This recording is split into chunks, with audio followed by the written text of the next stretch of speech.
सुमित्रा, क्या बात है, तूने कटहल में इतना तेल भर दिया? रोहन और प्रिया ने सब्जी छुई तक नहीं। मालकिन, मैंने तो रोजाना की तरह ही सब्जी बनाई थी और कटहल को थोड़ा फ्राई करके बनाया था, शायद इसी वजह से तेल दिख रहा होगा। और मिर्च मसाले बिल्कुल भी नहीं डाले खाने में, बिल्कुल फीकी बना दी। ओ सुमित्रा, बात सुन, इसकी बातों को मत सुना कर। तेरे हाथ की सब्जियां बहुत स्वादिष्ट होती हैं। अभी बहू को पका पकाया मिल जाता है ना, इसीलिए उसे काम वालियों की कदर नहीं। जिस दिन तू कभी ना आए, एक फुल्का बनाने भी रसोई में नहीं घुसती। सब खाना बाजार से ऑर्डर होता है। अच्छा सुन, भिंडी की सब्जी रखी है। कल रात ये सब खाना खाने होटल चले गए, किसी ने सब्जी छुई तक नहीं। वैसे क्या बात है, तू थोड़ी परेशान लग रही है। अब तेरे आदमी की तबीयत कैसी है? अभी तो डॉक्टर ने पैर का बहुत खर्च बताया है, पता नहीं कोई रॉड डलेगी तभी ठीक होगा। अच्छा चलती हूँ माता जी। सुमित्रा एक गरीब औरत थी। जब से उसके पति के पैर का एक्सीडेंट हुआ है, तब से वो मजबूरी में यहाँ कोठी में रोटी बनाने का काम कर रही है। सुमित्रा की मालकिन शोभा अच्छे स्वभाव की नहीं है, पर सुमित्रा अकेली ही कमाने वाली है, इसीलिए वो यहाँ काम करके 2 पैसे कमा लेती है। माँ, आज बहुत देर लगा दी, मुझे बहुत भूख लगी थी, घर में कुछ भी खाने को नहीं रखा है। माँ, ये क्या लाई हो? ये मैं भिंडी की सब्जी लाई हूँ। तुम्हें भिंडी पसंद है ना? मैं अभी तुम दोनों के लिए और तुम्हारे पापा के लिए रोटी सेक देती हूँ, फिर गरम गरम रोटी भिंडी के साथ खाना। सुमित्रा, आज मेरी इस हालत की वजह से तुम्हें कितने दुख झेलने पड़ रहे हैं। काश उस एक्सीडेंट में मैं मर ही जाता। खबरदार, जो ऐसी बात कही, आज कह दिया, आगे से मत कहना। अरे तुम ही तो मेरा संसार हो, तुम्हारे बिना तो हम तीनों नहीं रह सकते। देखना, एक दिन तुम जरूर ठीक हो जाओगे। सुमित्रा बहुत हिम्मत वाली थी। वो अपने पति को हमेशा हिम्मत देती रहती थी, पर एक दिन सुमित्रा की हिम्मत खुद ही टूट गई जब उसकी मालकिन ने अचानक से उसे नौकरी से निकाल दिया। पर मालकिन, कोई कमी है तो वो बता दो, मैं वो दूर कर दूंगी। ऐसे अचानक से आप मुझे नौकरी से निकाल दो कि मेरे पास कोई और घर भी नहीं है काम करने का। मेरा बहुत नुकसान हो जाएगा मालकिन।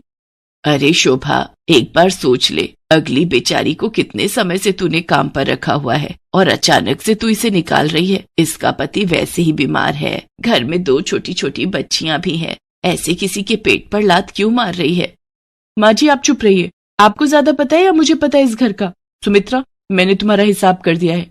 ये तुम्हारे इस महीने के 2 दिन आई हो, तुम ये 2 दिन के रुपए ले जाओ, कल से मत आना। सुमित्रा रोती हुई घर चली जाती है। घर पहुंचकर वो अपने पति को सारी बात कहती है। वो भी ये सब सुनकर बहुत परेशान हो जाता है। अचानक से सुमित्रा को कौन काम देगा? हर कोई एकदम से विश्वास भी नहीं करता, और वो भी एक रोटी बनाने वाली पर। सुमित्रा शाम का खाना बना रही थी कि तभी उसके दरवाजे पर खटखट होती है। अरे माताजी, आप और इस समय? आइए, अंदर आइए। सुमित्रा, आज सुबह शोभा ने जो भी किया उस बात से मुझे बहुत ठेस पहुंची है। मैं मंदिर के लिए निकली थी, पर मेरा मन मंदिर में भी नहीं टिक रहा था, इसलिए मैं तुमसे मिलने चली आई। मैं शोभा को तो नहीं सुधार सकती, पर मैं तुम्हें एक सलाह देना चाहती हूँ, अगर तुम मानो तो। जी बोलिए माताजी। सुमित्रा, ये 10,000 रुपए रख ले और इनसे खुद का कोई खाने का ठेला लगा ले। वैसे तू छोले भटूरे बहुत ही अच्छे बनाती है, अगर तू चाहे तो छोले भटूरे का ठेला शुरू कर सकती है। आजकल लोग छोले भटूरे खाना बहुत पसंद करते हैं, और आगे सर्दियों के दिन भी आ रहे हैं, तो तेरी अच्छी खासी बिक्री शुरू हो जाएगी।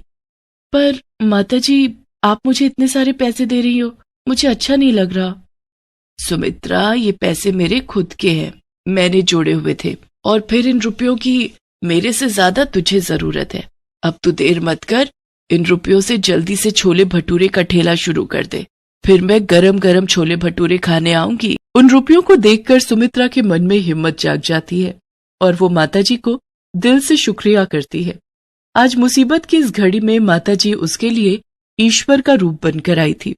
माताजी की सलाह सुमित्रा और उसके पति को ठीक लगती है, और अगले ही दिन सुमित्रा छोले भटूरे का ठेला लगाने के लिए सारा सामान इकट्ठा कर लेती है, और 2-3 दिन में ही उसका छोले भटूरे का ठेला शुरू हो जाता है। पहले तो कभी नहीं देखा, लगता है बाजार में ये छोले भटूरे वाली नहीं आई है। भैया, बहुत ही स्वादिष्ट छोले भटूरे बनाती है, साथ में प्याज, चटनी, अचार और बूंदी का रायता भी 1 प्लेट खाई थी कल मैंने। भैया सचमुच आनंद आ गया बता रहे। अच्छा एक काम करते हैं, 1 प्लेट खा लेते हैं चलकर, गरम गरम है, मजा आ जाएगा। 2 प्लेट छोले भटूरे देना और प्याज और अचार ज्यादा कर देना। ठीक है, अभी देती हूँ। आप दोनों के लिए भैया जी। हमें भी 1-1 प्लेट छोले भटूरे लगा दो। भटूरे थोड़े करारे देना है। सुमित्रा का छोले भटूरे का ठेला चल पड़ता है। उसमें नया आत्मविश्वास पैदा होता है। धीरे धीरे वो छोले भटूरे के ठेले से अच्छे पैसे कमाने लगती है और एक छोटी दुकान किराए पर ले लेती है। अब सुमित्रा की छोले भटूरे की दुकान थी। उसके साथ साथ गाजर का हलवा, मूंग की दाल का हलवा, गुलाब जामुन और कुछ मिठाइयां भी बेचनी शुरू कर दी थी। सुमित्रा ने काफी अच्छे पैसे कमा लिए थे। एक दिन वो माताजी से मिलने गई। नमस्ते मालकिन, वो माताजी से मिलना था। माँ जी का 15 दिन पहले स्वर्गवास हो गया। शुगर बढ़ गई थी और फिर काफी तबीयत खराब होने की वजह से डॉक्टरों ने जवाब दे दिया था। कुछ काम था माँ जी से, मुझे काम से जाना है, मुझे देर हो रही है। माताजी के गुजरने की खबर सुनकर सुमित्रा की आंखों में आंसू आ जाते हैं। आज उन्हीं के कारण उसके पास पैसे और काम था। सुमित्रा जो रुपए माताजी को वापस करने गई थी, उन रुपयों से वो गरीबों में माताजी के नाम का दान करती है ताकि उनकी आत्मा को शांति मिल सके। सुमित्रा के पति के पैर का ऑपरेशन भी ठीक ठाक हो जाता है। अब दोनों पति पत्नी मिलकर छोले भटूरे की दुकान चलाते थे। पर आज भी सुमित्रा माताजी के एहसान को नहीं भूल पाई थी। इसीलिए वो उनकी याद में महीने में 1 दिन छोले भटूरे बनाकर गरीबों में बांटती थी।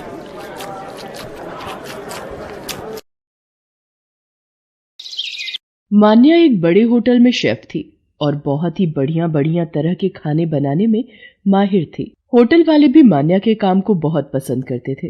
मान्या, तुम्हारी बनाई रेसिपी हमारे कस्टमर्स को बहुत पसंद आ रही है। तुम ऐसे ही नई नई डिश ट्राई करती रहा करो। बाकी ये लो तुम्हारी इस महीने की तनख्वाह। Thank you sir. आज सैलरी मिली है, क्यों ना माँ के लिए एक नई शॉल खरीद लूं। ठंड का मौसम भी आने वाला है और राहुल भी बहुत समय से नया बैट खरीदने के लिए कह रहा था। उसका जन्मदिन भी आने वाला है, उसके लिए एक बैट खरीद लेती हूँ। मान्या अपनी माँ के लिए शॉल और अपने छोटे भाई के लिए एक बैट खरीद कर घर पहुंचती है। अरे वाह दीदी, नया बैट! आज मैं इसी बैट से क्रिकेट खेलूंगा। मान्या बेटा, तुझे सैलरी मिलती है, तू हमारे लिए इतना कुछ ले आती है, अपने लिए भी कभी कुछ खरीद लिया कर बेटा। माँ, आप दोनों के लिए खरीद लेती हूँ तो समझो मुझे उसी में दुनिया की खुशी मिल जाती है। मान्या सबके बारे में कितना सोचती है। हे भगवान, मेरी बच्ची को सदैव सफलता मिलती रहे। आपका आशीर्वाद मेरी बच्ची पर सदैव बना रहे। मेरी बच्ची ने बचपन में बहुत दुख देखे हैं। अपने पिता के जाने के बाद सारी जिम्मेदारी इसी ने संभाली। मान्या इसी तरह से मेहनत से होटल में काम कर रही थी। मोनिका नाम की एक लड़की भी उसी होटल में वेटर की नौकरी करती थी। वो भी मान्या के बनाए खाने की बहुत तारीफ करती थी। मान्या यार, बहुत दिनों से तुम्हारे हाथ की पाव भाजी नहीं खाई। अरे तो कल छुट्टी है, कल मैं तेरे लिए स्पेशल पाव भाजी बनाऊंगी, तू कल घर आ जा। चल पक्का, कल शाम की पार्टी तेरे घर। अच्छा तुझे पता है, होटल में पूर्वी नाम की एक नई लड़की आई है। इससे पहले वो विदेश के किसी बड़े होटल में शेफ की नौकरी करती थी। बड़ी मॉडर्न टाइप की है।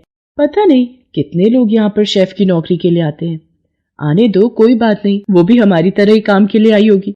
वो तो बात ठीक है, पर मैनेजर साहब भी उसकी बहुत तारीफ कर रहे थे। विदेश के होटल में पहले काम किया हुआ है, इसीलिए वो ज्यादा ही इतराकर बात कर रही है। मोनिका अभी मान्या से बात कर ही रही थी, तभी होटल का मालिक एक लड़की को लेकर आता है। मान्या, ये पूर्वी है, आज से ये तुम्हारे साथ ही शेफ का काम करेगी। पूर्वी, तुम एक बार होटल की रसोई देख लो, कोई कमी लगे तो बता देना। और मैं जानता हूं तुमने तो पहले ही इतने बड़े होटल में शेफ की नौकरी की हुई है, तो तुम्हें समझाने की जरूरत नहीं पड़ेगी। तुम्हें तो पता ही होगा कि कस्टमर्स किस तरह का खाना पसंद करते हैं। आप चिंता मत कीजिए सर, अब मैं आपके होटल में आ गई हूँ ना, अब देखना आपके होटल में कस्टमर्स की भीड़ लगी रही। पूर्वी मान्या के साथ काम पर लग जाती है, पर पूर्वी बहुत ही चालाक लड़की थी। सारा काम मान्या करती थी, पर जैसे ही मैनेजर सामने पड़ता, पूर्वी झट से काम का दिखावा करने लगती। पूर्वी काम को लेकर अक्सर लापरवाही दिखाती थी। ऐसे ही एक दिन, पूर्वी, ये ऑर्डर रेडी करना है और ध्यान रहे ये खाना बिना मिर्ची का बनाना है। 1 सेकंड, मेरा जरूरी कॉल आ रहा है, बाकी तुम चिंता मत करो, मैं ध्यान रखूंगी। अरे मान्या, जरा ये 2 ऑर्डर रेडी करने हैं, मिर्ची ज्यादा रखना, मैं जरा एक कॉल अटेंड करके आ रही हूँ। खाने में मिर्च होने से, और वो भी ज्यादा मिर्च खाकर, कस्टमर्स गुस्से में आ जाते हैं। ये इतनी बड़ी गलती कैसे हुई मोनिका? मैंने तुम्हें कहा था कि इस ऑर्डर में मिर्ची नहीं डालनी है। सर, मैंने तो पूर्वी को बोल दिया था, पर उसने ऐसी गलती क्यों की मुझे नहीं पता। सर, आपको पता है मेरे एक विदेशी फ्रेंड हमारे होटल में मेहमान बनकर आ रहे हैं, इसलिए मैं उनसे फोन पर बात कर रही थी। मैंने मान्या को बोल दिया था इस खाने में मिर्च नहीं डालनी है, फिर उसने मेरी बात को अनसुना कैसे कर दिया मुझे नहीं पता। मान्या, मैं तुम्हें अभी इसी वक्त नौकरी से निकाल रहा हूँ, कल से आने की कोई जरूरत नहीं है। सर, जहाँ झूठ पर विश्वास किया जाता हो वहाँ मैं खुद नौकरी नहीं करना चाहती। Thank you. मान्या उदास मन से घर आ जाती है और सारी बात अपनी माँ को बताती है। तूने बिल्कुल ठीक किया बेटा, जहाँ इज्जत ना हो ऐसी जगह पर नौकरी करने की कोई जरूरत नहीं है। नमस्ते आंटी जी। मान्या कैसी? अरे मोनिका, तू आज जॉब पर नहीं गई? तुझे पता है मेरा भी उस होटल में तेरे बिना दिल नहीं लग रहा था, इसलिए मैंने वो जॉब छोड़ दी। मोनिका, तूने मेरी खातिर जॉब छोड़ दी? पर मोनिका, अरे कोई बात नहीं, वैसे भी वो जॉब करते करते मैं तंग आ गई थी। अब कुछ दिन का ब्रेक लेकर फिर कोई काम ढूंढूंगी। चल, आज फिर मैं तुझे अपने हाथ की पाव भाजी खिलाती हूँ। उस दिन भी तू आ नहीं पाई थी। मैंने एक नया काला मसाला बनाया है, आज पाव भाजी में वही डालूंगी। इसका मतलब आज तू मुझे काली पाव भाजी खिलाने वाली है? हाँ, यही समझ ले, काले मसाले की बनी काली पाव भाजी। मान्या, काली पाव भाजी तो बहुत ही स्वादिष्ट बनी है। मान्या, तू सचमुच बेस्ट शेफ है। इस पाव भाजी को खाकर मेरे दिमाग में एक आइडिया आया है। क्यों ना तू काली पाव भाजी का ठेला शुरू कर दे? क्यों ना दोनों मिलकर शुरू करते हैं? आधे पैसे मैं लगाऊंगी, बाकी के आधे पैसे तू लगा ले। दोनों पार्टनरशिप में काम करेंगे। क्यों आंटी जी, सही कह रही हूँ ना? आइडिया तो अच्छा है। मान्या, तुम बताओ बेटा। माँ, अगर आप दोनों को ये सही लग रहा है तो ठीक है। मोनिका, हम दोनों मिलकर काली पाव भाजी का ठेला शुरू करते हैं। मान्या और मोनिका दोनों मिलकर काली पाव भाजी का ठेला लगा लेते हैं। मान्या के हाथों की बनी काली पाव भाजी लोगों को बहुत पसंद आ रही थी। धीरे धीरे उनके ठेले पर भीड़ बढ़ती जाती है और मान्या और मोनिका की काली पाव भाजी सोशल मीडिया पर फेमस हो जाती है। मान्या, तेरे हाथों में जादू है। आज देख, हमारे ठेले पर कितनी दूर दूर से लोग काली पाव भाजी खाने के लिए आने लगे हैं। ये देख, हमारे ठेले की काली पाव भाजी के सोशल मीडिया पर कितने वीडियोस बने हैं। मोनिका, ये सब तेरे कारण ही संभव हो पाया है। तू अगर मुझे हिम्मत ना देती तो मैं तो बिल्कुल निराश हो गई थी। मान्या, ये तेरा हुनर है जो तुझे यहाँ तक लाया है। अच्छा सुन, मैंने वो तुझे बताया था ना, होटल खोलने के लिए एक अच्छी जगह मिल गई है, आज ही देखने चलते हैं। मान्या के खाना बनाने का हुनर और मोनिका की दोस्ती, दोनों जब आपस में मिल गए तो उन दोनों ने अपने काम में सफलता हासिल की और कुछ समय बाद उन्होंने अच्छे पैसे कमाकर एक बड़ा होटल खोल लिया, जिसमें सबसे स्पेशल डिश थी काली पाव भाजी।